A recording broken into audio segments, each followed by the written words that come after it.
ಲೋಕಸಭಾ ಚುನಾವಣೆಗೆ ಮಾತ್ರ ಸೀಮಿತವಾಯ್ತಾ ಬಿಜೆಪಿ ಜೆಡಿಎಸ್ನ ದೋಸ್ತಿ ಅನ್ನೋದೊಂದು ಪ್ರಶ್ನೆ. ಮೈಸೂರು ಚಲೋ ಪಾದಯಾತ್ರೆ ಬಳಿಕ ಏಕಾಂಗಿಯಾಗಿ ಹೋರಾಟಕ್ಕಿಳಿದ ಕೇಸರಿ ಪಡೆ.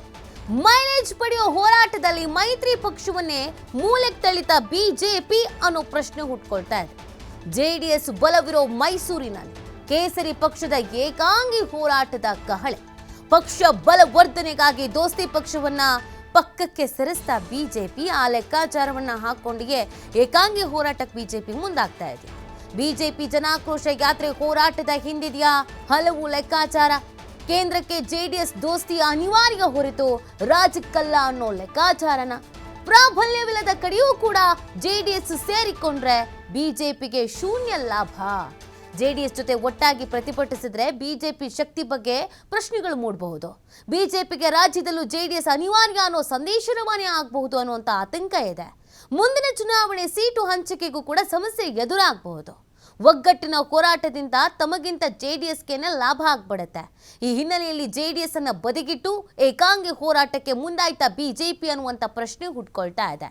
ನೋಡಿ, ಬಿಜೆಪಿ ಮತ್ತು ಜೆಡಿಎಸ್ ಮೈತ್ರಿ ಆಗಿದೆ, ಆದರೆ ಕೇವಲ ಚುನಾವಣೆಗೆ ಮಾತ್ರನಾ ಅಥವಾ ಕೇಂದ್ರದಲ್ಲಿ ಮಾತ್ರನಾ ಅನ್ನೋದೊಂದು ಪ್ರಶ್ನೆ ಹುಟ್ಕೊಳ್ತಾ ಇರೋದು. ಸ್ಥಳೀಯ ಮಟ್ಟದಲ್ಲಿ ಬಿಜೆಪಿ ಯಾವುದೇ ಹೋರಾಟಗಳನ್ನ ಮಾಡಿದ್ರು ಜೆಡಿಎಸ್ನ ಜೊತೆಗೆ ಸೇರಿಸ್ಕೊಳ್ತಾ ಇಲ್ಲ. ಅದರಲ್ಲೂ ಮೈಸೂರು ಚಲೋ ಅಂತ ಮಾಡ್ತಾ ಇದ್ದಾರೆ. ಮೈಸೂರು, ಮಂಡ್ಯ ಈ ಭಾಗದಲ್ಲಿ ಹೆಚ್ಚಿನ ಪ್ರಾಬಲ್ಯವನ್ನು ಹೊಂದಿರೋದು ಯಾವುದು? ಜೆಡಿಎಸ್. ಹಾಗೇನಾದ್ರೂ ಅಲ್ಲಿ ಜೆಡಿಎಸ್ ಭಾಗಿಯಾಗಿದ್ದೆ ಆದಲ್ಲಿ ಹೆಚ್ಚಿನ ಸಂಖ್ಯೆ ಜನ ಸೇರಿದ್ರು ಕ್ರೆಡಿಟ್ ಯಾರಿಗೆ ಹೋಗುತ್ತೆ? ಜೆಡಿಎಸ್ಗೆ. ಜೆಡಿಎಸ್ನವರಿಂದ ಜನ ಬಂದ್ರು, ಜೆಡಿಎಸ್ಗಾಗಿ ಜನ ಬಂದ್ರು, ಇವರೆಲ್ಲ ಜೆಡಿಎಸ್ನವರು ಅಂತ. ಬಿಜೆಪಿಗೆ ಅದು ಇಷ್ಟ ಇಲ್ಲ.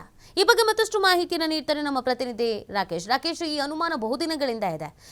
ಹಲವಾರು ಪ್ರತಿಭಟನೆ ಹೋರಾಟಗಳಲ್ಲಿ ಜೆಡಿಎಸ್ನಿಂದ ಅಂತರ ಕಾಯ್ದುಕೊಳ್ತಾ ಇದ್ದಾರೆ ನಾಯಕರುಗಳು.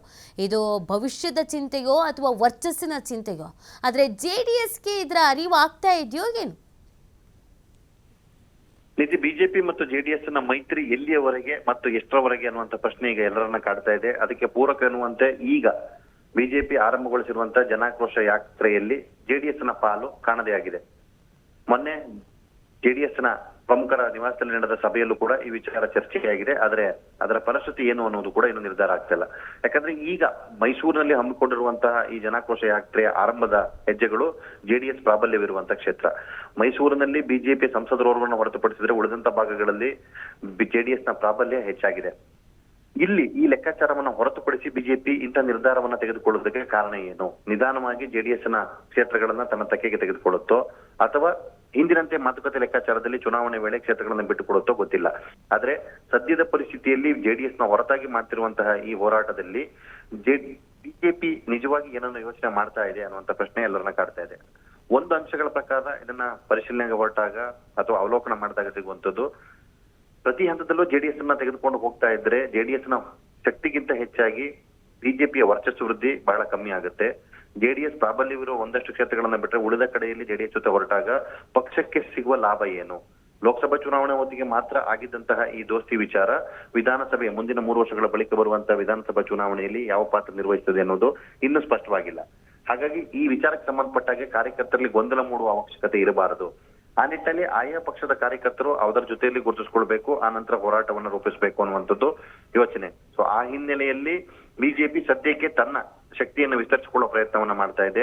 ನಿಧಾನಗತಿಯಲ್ಲಿ ತನ್ನ ಕ್ಷೇತ್ರಗಳಲ್ಲಿ ಪ್ರಾಬಲ್ಯವನ್ನು ವಿಸ್ತರಿಸುವಂತಹ ಹಾಗೆ ವ್ಯಾಪ್ತಿ ಒಳಗೆ ತನ್ನನ್ನು ತೆಗೆದುಕೊಳ್ಳುವಂತ ಪ್ರಯತ್ನವನ್ನ ಮಾಡ್ತಾ ಇದೆ. ಇದರ ಭಾಗವಾಗಿ ಈಗ ಈ ಜನಾಕ್ರೋಶ ಯಾತ್ರೆಯನ್ನು ಏಕಾಂಗಿಯಾಗಿ ಮಾಡ್ತಾ ಇದೆ. ಆದ್ರೆ ಜೆಡಿಎಸ್ ನಾಯಕರುಗಳು ಹೇಳುವ ಪ್ರಕಾರ ಹೋರಾಟದ ಮೊದಲ ಹಂತಗಳಲ್ಲಿ ಬಿಜೆಪಿ ಏಕಾಂಗಿ ಅಂದ್ರೆ ತನ್ನ ಪ್ರದರ್ಶನವನ್ನ ಮಾಡುತ್ತೆ. ಆ ಬಳಿಕ ಹಂತ ಹಂತವಾಗಿ ಅವಶ್ಯವಿರುವ ಕಡೆ ಜೆಡಿಎಸ್ ನ ಸದಸ್ಯರು ಅದನ್ನ ಬೆಂಬಲಿಸ್ತಾರೆ ಅನ್ನುವಂತ ಮಾತಿದೆ. ಆದ್ರೆ ವರ್ಚಸ್ಸು ವೃದ್ಧಿಸುವಂತ ಈ ಪ್ರಯತ್ನದ ಭಾಗದಲ್ಲಿ ಬಿಜೆಪಿ ನಾಯಕರುಗಳೇ ಹೆಚ್ಚಿನ ಮೈಲೇಜ್ ಅನ್ನ ತೆಗೆದುಕೊಳ್ಳಬಹುದು. ತಮ್ಮ ಕ್ಷೇತ್ರಗಳು ತಮ್ಮ ವಿಚಾರಾಧಾರಿತ ಹೋರಾಟಗಳಲ್ಲಿ ತಾವೇ ಮೈಲೇಜ್ ಅನ್ನ ಪಡಿಬೇಕು ಅನ್ನುವಂತ ನಿಟ್ಟಿನಲ್ಲಿ ಇಂಥದ್ದೊಂದು ಯೋಜನೆಯನ್ನು ರೂಪಿಸಲಾಗಿದೆ. ಕೇಂದ್ರ ನಾಯಕರ ಒಪ್ಪಿಗೆ ಮೇರೆಗೆ ಈ ಯೋಜನೆಯನ್ನ ಕೂಡ ಮಾಡಲಾಗ್ತದೆ ಅನ್ನುವಂತ ಮಾತು ಕೂಡ ಇದೆ. ಸೊ ಒಟ್ಟಿನಲ್ಲಿ ಜೆಡಿಎಸ್ ಇದಕ್ಕೆ ಅಪಸ್ವರವನ್ನ ವ್ಯಕ್ತಪಡಿಸಿದ ಹೊರತಾಗಿ ಬಿಜೆಪಿ ತನ್ನ ಕಾರ್ಯಕ್ರಮವನ್ನ ತನಗೆ ಹೇಗೆ ಬೇಕು ಹಾಗೆ ರೂಪಿಸ್ಕೊಳ್ತಾ ಹೋಗ್ತಾ ಇದೆ. ಲಾಭ ನಷ್ಟಗಳ ಲೆಕ್ಕಾಚಾರದ ಮೇಲೆ ಮುಂದಿನ ಜೆಡಿಎಸ್ ಮತ್ತು ಬಿಜೆಪಿಯ ಭವಿಷ್ಯ ನಿಲ್ಲಬಹುದು ಮೈತ್ರಿ ಲೆಕ್ಕಾಚಾರದಲ್ಲಿ. ಥ್ಯಾಂಕ್ ಯು ರಾಕೇಶ್, ತಮ್ಮ ಡೀಟೇಲ್ಸ್ಗಾಗಿ.